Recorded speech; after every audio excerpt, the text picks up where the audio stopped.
Of Spheres Prime Mobile. To all the youth of the world, so that you may see the path to ascension. Forward, forward. The race was not given to the quick or the swift, but to the one who could endure till the end. Then we found out there was no end. The unwary soul who fails to grapple with the mocking demon of illusion will return to the earth as a slave of illusion. To become a true master of fate, you must first become a knower of self. In a time much too distant to consider, we as humans, splitting from a single source, entered duality. Spiraling away from the Creator, some spun in the direction of 6, while others spun in the opposite direction of 9. This is the spiral force. These two forms contain complete opposites. However, it is in their union something new can be born. This is the sequence of life. Our solar system houses various binary or dual worlds, and Earth, called first Tiamat, is one of them. Once entering this realm, the spirit began to develop its very narrow definition of things. As in most cases, besides twins, they are lacking their other side. In instinct, we create a stand-in, which we call the ego. The ego is wholly constructed of astral energy in which we create and breathe life into every day. At times, not knowing power, we birth a monster which we love and care for, since, after all, it is a part of us, our baby. At some point in incantations or loops, one realizes that they must begin the quest of taming the monster. They realize they must flip it over and ride it. At that moment, they also see how strong it has become, and it is stuck in its ways, rigid in form, brutish, and ineloquent. In that condition, we can take it nowhere, just as you never take a street dog into a royal party. The work before us then was to take this rough-cut stone and form it into a chariot of fire that could propel us through the center of the universe. It is there we will meet our other half. In this realm, that is the meaning to life. To help us through this whole process, in all of its components, the Most High developed a system based on the strategies of the entire universe. Seeing that humans are smaller composites of the celestial spheres, it became possible for one to know how to guide their particular life in the direction that would equal the greatest amount of potential for their unique design. In each person lies the pearl of the highest potential. If developed, it is the treasure to all existence, visible and invisible. This wondrous metamorphosis was possible of the human creation. However, as you can see in some parts of nature, not every creation has been given this ability. Thus, there arose a challenge from lower forms of consciousness that manifested as jealousy, and thus spirituality and religion were created. These were the limits. Once again, at the close of this time segment, the masses will have an opportunity to discover their true form, which is not a word and comes before even thought. It is the highest, if you but knew. Reason 1. The entire universes are known to be binary. This gives the possibility of balance and diverse continuation. The figure 8, which is the sign for infinity, is actually the sign of two worlds that we continue to reincarnate through, one after another, in an infinite loop we call stasis. Our own parallel actually exists in this other world simultaneously until it is merged with. It also remains just as clueless as you are right now to its existence. Consider hot, cold, light, and dark. Is there not warm and gray which would easily fit between the two? Not to mention in temperature, there is hot, cold, warm, vapor, freezing, and many more stages, each having a particular use. Some being very beneficial for a certain moment and useless for others. If someone came to your door looking for a person that you loved to do them harm, would you tell them that they were inside, or would you lie and say they're not around? If you lied to protect that person, is that good or bad? If you ask a pastor of a church, they will say that it's evil to tell lies, period. But is it better to allow the loved one to be hurt? As you see, everything is a matter of perspective. So there can be no good and bad, only reason, and reason has many parameters. If all things are not considered, a person could be left confused, not knowing the decision to make from time to time. Thus, they are left lost in time. Whatever you do in life, let it be endowed with meaning and purpose. The world is lodged in the phase of opposites right now. Thus we face wars, racism, and an extinction of our natural life. What I'm presenting here is the information of the inner workings of the world along its creeds, cultures, and religions that have shaped our minds and actions since antiquity, extending several incarnations. We will see how ideas grow over time and sometimes lose their true meaning altogether. In this, we will see also how we've been taken off track. This due in part by the controllers, knowing if you take humans from their original cycle, they are easy to confuse and enslave. Let us not forget, we faced many conquerors in the past, intending to usurp the order of the world and bring it under their sway. This they accomplished, and it should not be forgotten no matter how much the illusion tells you it does not exist. The foolish think of me, the unmanifest, as having manifestation, knowing not my higher, immutable, and most excellent form. Fools regard me as clad in human shape, not knowing flesh cannot withstand me. They have empty hopes, vain actions, of vain knowledge, and senseless. They verily are possessed of deceitful nature, and become undivine beings. I hurl these evildoers into the womb of distortion, deluded birth after birth, not attaining me as they fall into a condition even lower, without the slightest suspension proving that they are not using the reason and senses we gave them, the Most High. There exist certain systems, mainly language and religion, that perpetuate this fallacy of illusion in a subliminal way. If you happen to be aligned with any of the religions or ideas being discussed, do be careful not to think of it as bad if you happen to hear something that makes you uneasy. After all, many of us at one time or another in this life or in past lives have avowed ourselves to something only later find out we had outgrown it because we now possess an entirely different set of key knowledge. Every time we learn something new that is the truth, we celebrate. We are closer to home. The others. This world we are in is fully animate. It has been constructed by an ability so powerful it has missed no details. Challenge in life equals substantial growth.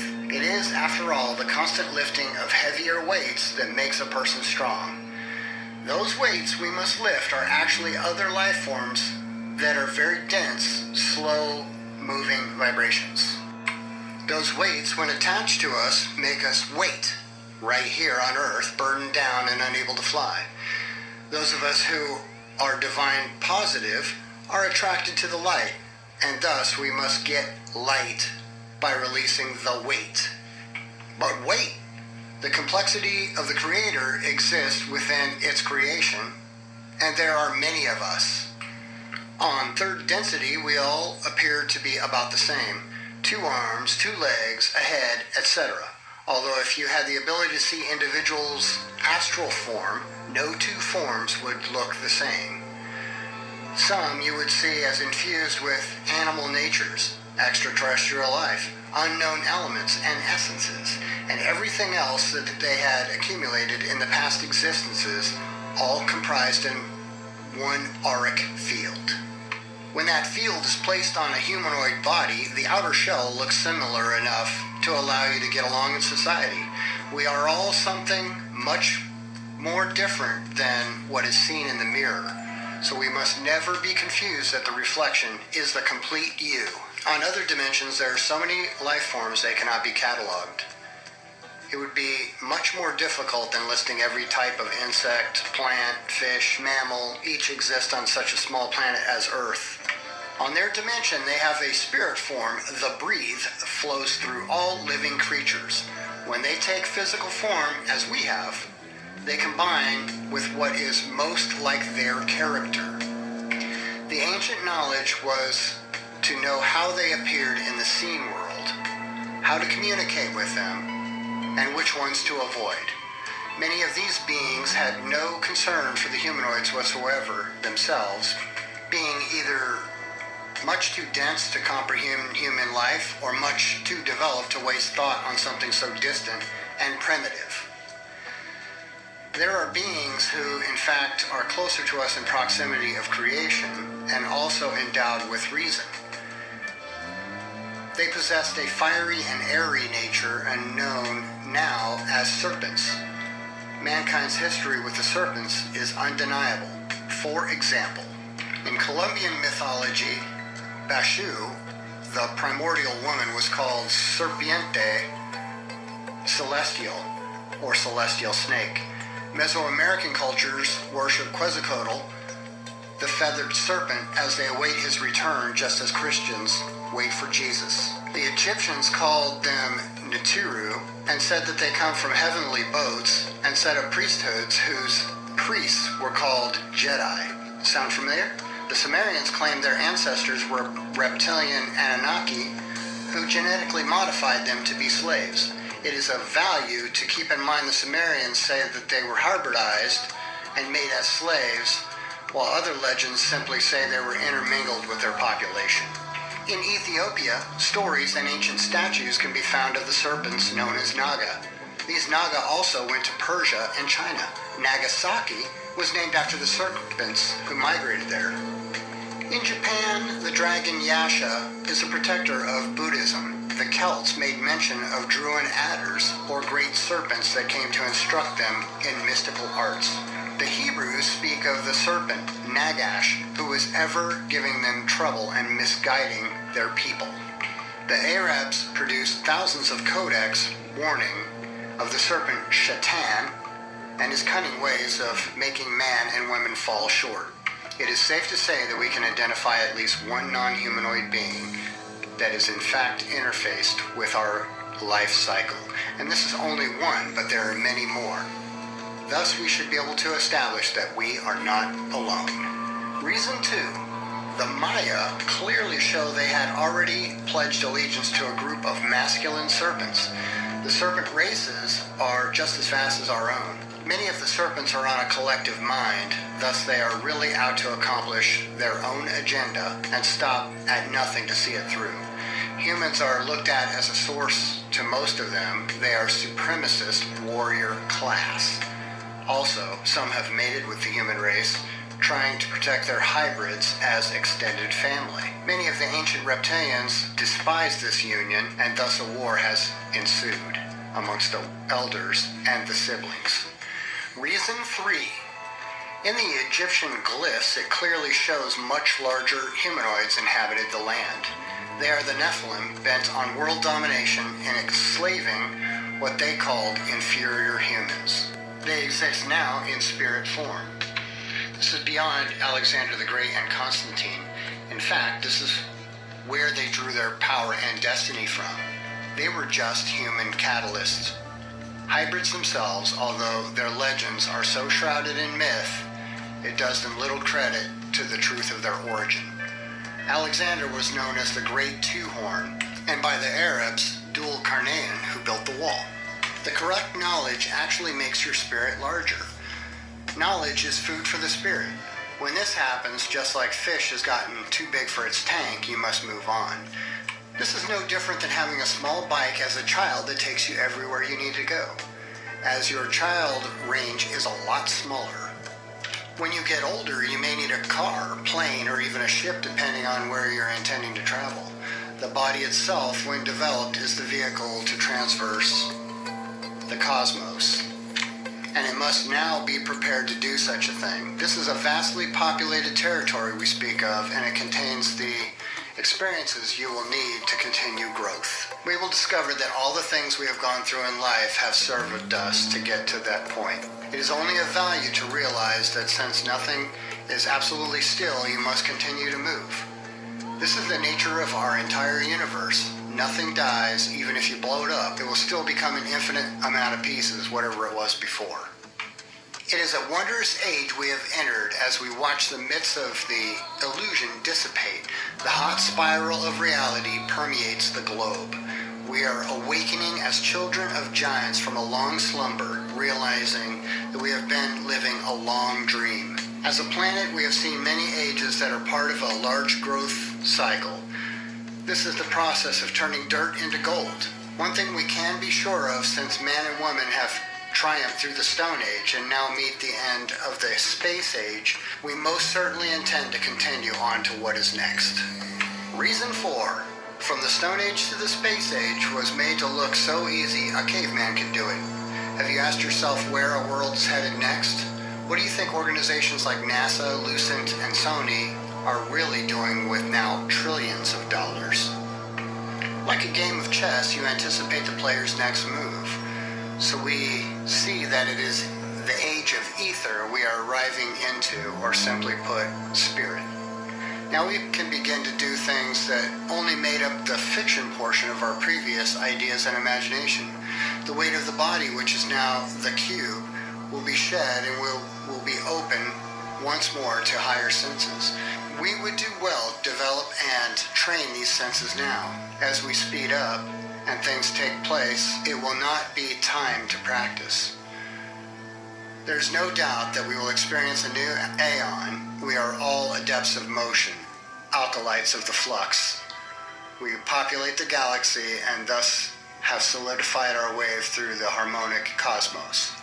We are vessels of known and unknown energies, untold, being ourselves converters for multiple life forms to assimilate, now not only on Earth, but also in space, as above, so below. This energy field cannot be seen with the untrained eye, but exists all around you as a standing column wave. With the science of sound, which is vibration, we can venture to know that if a large wave is made by anything in a small pool, it will only make the smallest waves speed up and increase in size. Thus the small are supported by the great and coaxed to become bigger.